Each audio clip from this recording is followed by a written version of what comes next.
ഇതിനൊരു ശാസ്ത്ര ഗവേഷകൻ കണ്ടെത്തിയിട്ടുള്ളത് ഭൂമിക്കടിയിൽ വലിയ തോതിലുള്ള ഏതാണ്ട് എത്രയോ 1000 അടി താഴെ ഭൂമിക്കടിയിൽ ഒരു വലിയ 16 കിലോമീറ്റർ ആഴത്തിൽ ചളി കെട്ടിക്കിടന്ന് അതിങ്ങനെ തിളച്ചു വരികയാണ്. അത് പൊട്ടിത്തെറിച്ച് പുറത്തേക്ക് വന്നാൽ ലോകത്തിൽ തന്നെ വലിയൊരു മഹാ ആപത്ത് സംഭവിക്കും. അന്തരീക്ഷത്തിന്റെ ഊഷ്മാവ് വർദ്ധിക്കുന്നു. ഈ ഊഷ്മാവ് ഇന്നത്തെ തോതിൽ വർദ്ധിച്ചു വന്നാൽ അതിന് കാർബൺ ഡൈ ഓക്സൈഡ് നമ്മൾ വിക്ഷേപിക്കുന്ന മാലിന്യങ്ങൾ ഒരു പ്രധാന ഘടകമാണ്.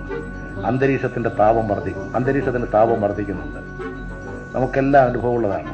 അന്തരീക്ഷ ഊഷ്മാവ് വർദ്ധിക്കുന്നു.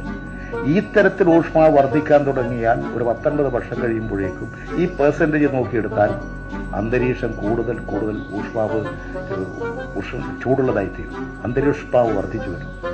ആ ഊഷ്മാവ് വർദ്ധിച്ചു വരുമ്പോൾ ഉണ്ടാകുന്നത് ആർട്ടിക് അന്റാർട്ടിക് വൃത്തങ്ങളിലൊക്കെ മഞ്ഞുകട്ടങ്ങൾ ഇങ്ങനെ മൂടി കുറേ ഭാഗം ഭൂമിയായി കടലായി കിടക്കുകയാണ്. ആർട്ടിക് അന്റാർട്ടിക് വൃത്തങ്ങളിലെ ഭൂമി ആകെ ഇത് വലയം ചെയ്യുമ്പോൾ അത് ഈ ഊഷ്മാവ് വർദ്ധിക്കുമ്പോൾ മഞ്ഞുകട്ടകൾ ഉരുകും. അങ്ങനെ വരുമ്പോൾ കടലിന്റെ ജലനിരപ്പ് ഉയരും. ഭൂമി ഉണ്ടാകില്ലെന്നാണ് ശാസ്ത്രജ്ഞന്മാര് ചൂണ്ടിക്കാണിച്ചിട്ടുള്ളത്. ചേട്ടന് ഇതിനെപ്പറ്റി വലിയ ധാരണയില്ലല്ലേ? ഞാൻ എൻ്റെ ജില്ലയിൽ തന്നെ ഞാനത് പല സ്ഥലങ്ങളിൽ പറഞ്ഞിട്ടുള്ളതാണ്. എനിക്ക് ബോധ്യമുള്ളൊരു കാര്യം, ഒരു 100 കൊല്ലം എടുത്താലും തീരാത്ത ഇൽമനൈറ്റും ബോക്സൈറ്റും. ഒരു 100 കൊല്ലത്തേക്ക് എടുത്താൽ 1000 തൊഴിലാളികൾ പണിയെടുത്തെടുത്താൽ പോലും അത് തീരില്ല. പക്ഷെ എടുക്കാൻ പറ്റില്ല. ഭൂമിക്കടിയിൽ